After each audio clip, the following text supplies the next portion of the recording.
Horas, horas, horas.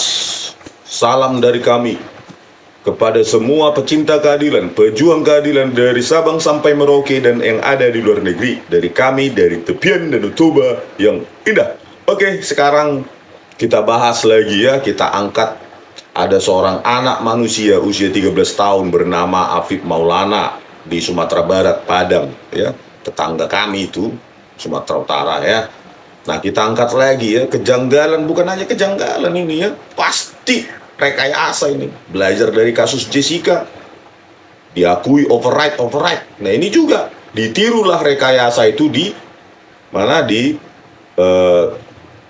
Polsek Kuranji ya, tentang CCTV yang katanya override atau terhapus otomatis karena kapasitasnya katanya hanya 11 hari. Ya, oke, kita dengarkan dulu kronologinya ya.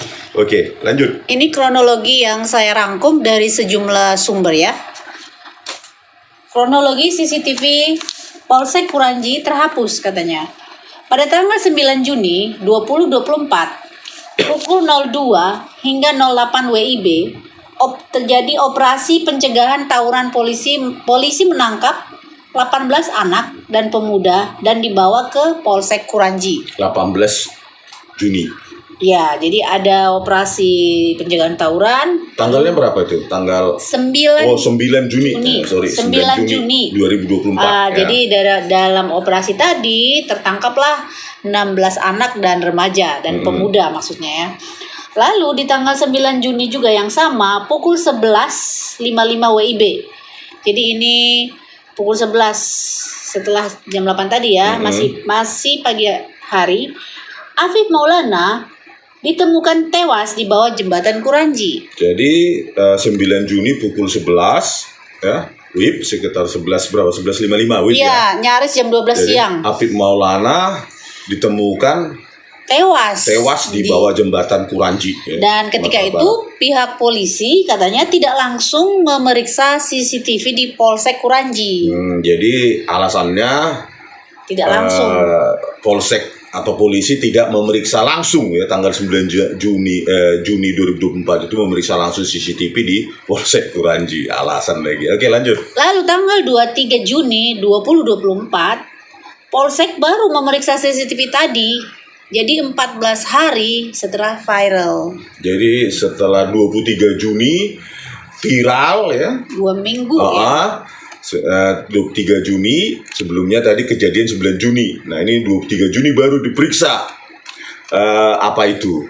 Ngakunya ya, DVR dari CCTV di Polsek Kuranji itu. Terus? Nah, anehnya Kapolda Sumbar Irjen Suharyono malah mencari pihak yang menyebarkan, memviralkan kasus Afif Maulana karena telah dituding telah melanggar Undang-Undang ITE. Jadi untuk menutupi kasus ini menyebar, malah Kapolda Sumatera Barat itu Irjen Suharyono malah mencari orang yang memviralkan. Bayangkan, karena dituduh Undang-Undang ITE. Inilah Undang-Undang ITE ini selalu dipakai oleh penguasa untuk keterbukaan ya, melarang keterbukaan informasi publik ya. Ini kan Pak Prabowo pecat ini orang Pak ya. Apa hak dia itu melarang-larang orang memviralkan kasus ya? Kapoldanya ini apa hak dia untuk menutupi? Suharyono ini pecat pidanakan ini Pak. Ini kan pelanggaran hak orang berpendapat gitu loh. Memang siapa Anda gitu loh ya, mengancam-ancam dengan undang-undang ITE terus ya, untuk membungkam masyarakat beropini, mencari kebenaran. Pecat ini Pak Suharyono ini Pak, Mr. Prabowo Subianto. Oke, lanjut. Ya, ada juga informasi, ini bukan kronologi lagi ya.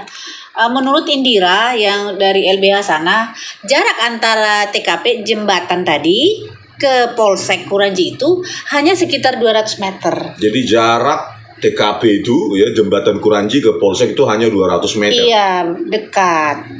Gitu.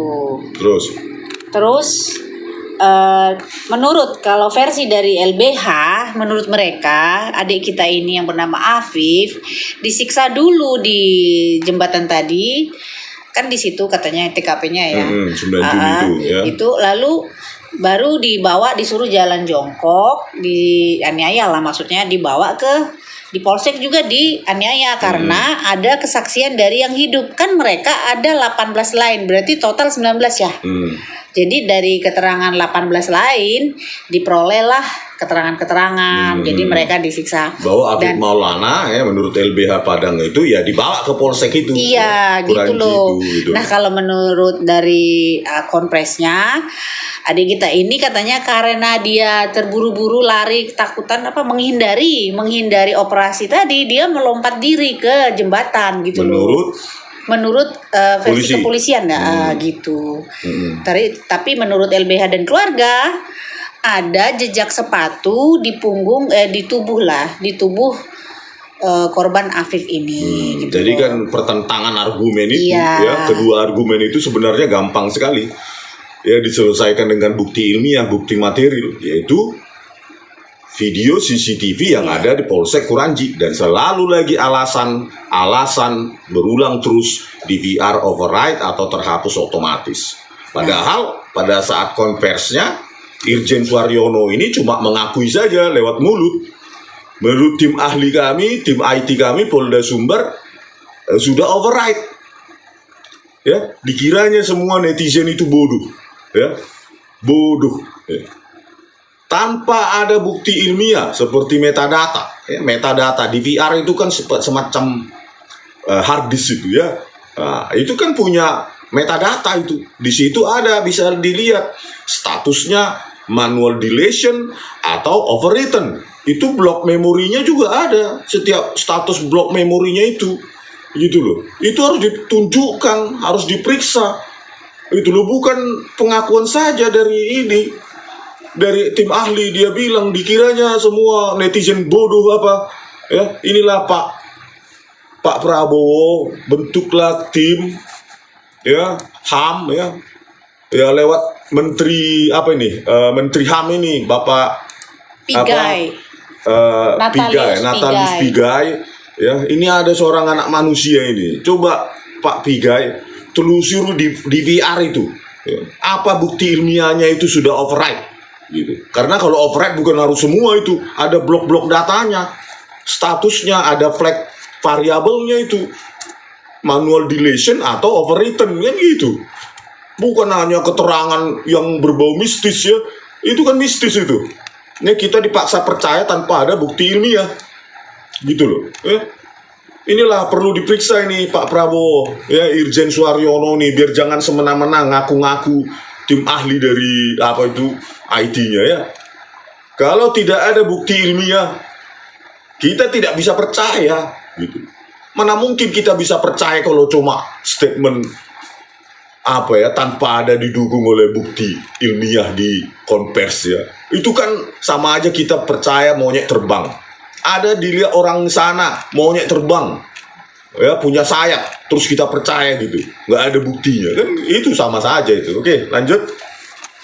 Iya, kejanggalan yang dinyatakan LBH dan keluarga seperti itu Pak, karena jembatannya juga kan katanya dari luka adik kita ini tidak mungkin itu luka melompat. Mungkin pikiran mereka kalau orang melompat mungkin 5 meter ya dalamnya itu akan pecah kakinya. Terus saya juga bingung ya, ahli forensik dokter itu bisa menyimpulkan dia jatuh atau tergelincir ya ke jembatan tanpa didukung oleh bukti-bukti lain ya, langsung dia simpulkan. Dokter forensik kok bisa menyimpulkan seperti itu? Kan itu bukan arenanya ya, bukan domainnya ya. Harusnya didukung oleh CCTV yang ada di jembatan Kuranji itu harusnya, atau CCTV yang ada di Polsek Kuranji itu. Ini kan jump into conclusion ya. Tidak pernah saya tahu seorang dokter forensik menyimpulkan seperti itu cara matinya orang, tetapi mungkin karena luka-luka di sini, luka-luka di situ, luka-luka apa memar, itu aja. Kalau kesimpulan jatuh ya dari jembatan itu kan penyidik harus menyesuaikan dengan bukti-bukti lainnya, bukti material lainnya atau kesaksian orang kan gitu. Ini kan makanya saya bilang Pak Prabowo ya, ini Pak ya, ini sangat berpotensi ya tindakan kriminal melanggar hak asasi manusia.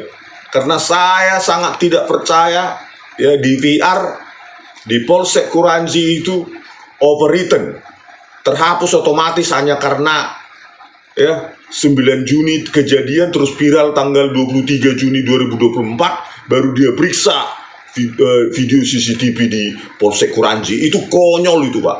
Ya.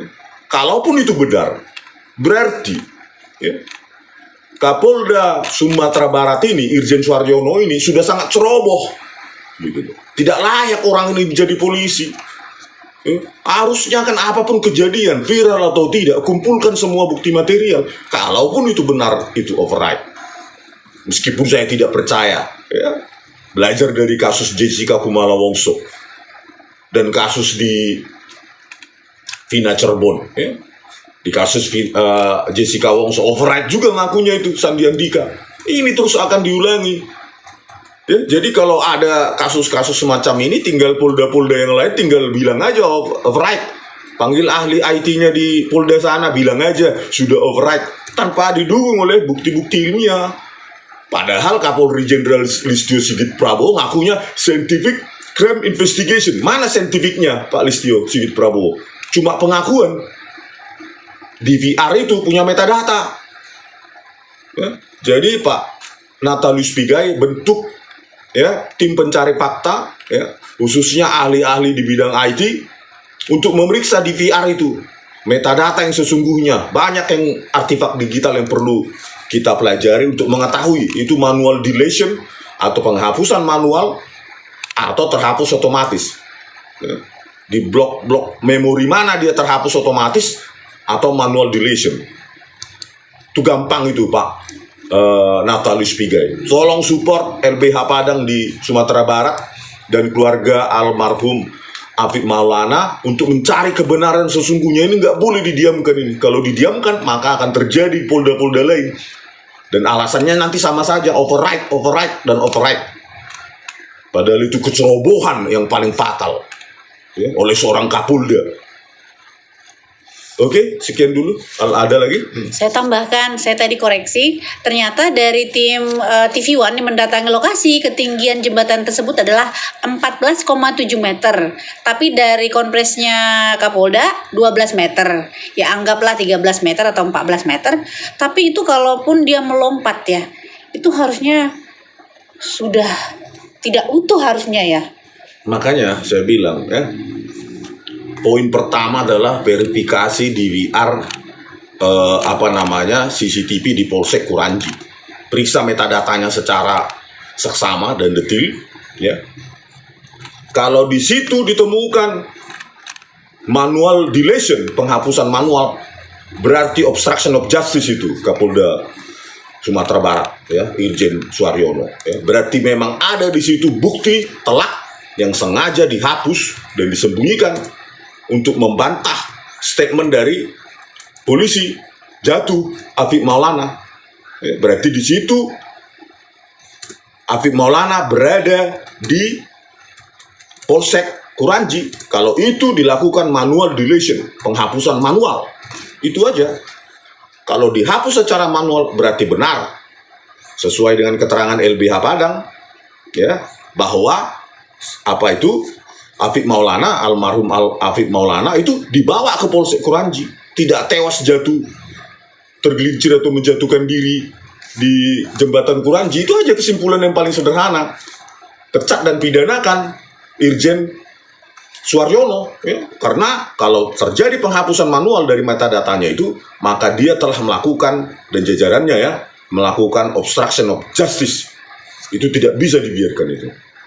Demi NKRI Pak Natalius Pigai, Anda aktivis, ya, berjuanglah sesuai dengan jiwa aktivis. Jangan pernah takut pada apapun, ya, siap mati. Itulah jiwa aktivis sesungguhnya. Ya, waktu kuliah pun saya aktivis, meskipun aktivis amatir. Ya, oke, sekian dulu dari kami, Baligi Academy di tepian Danau Toba yang indah. Horas.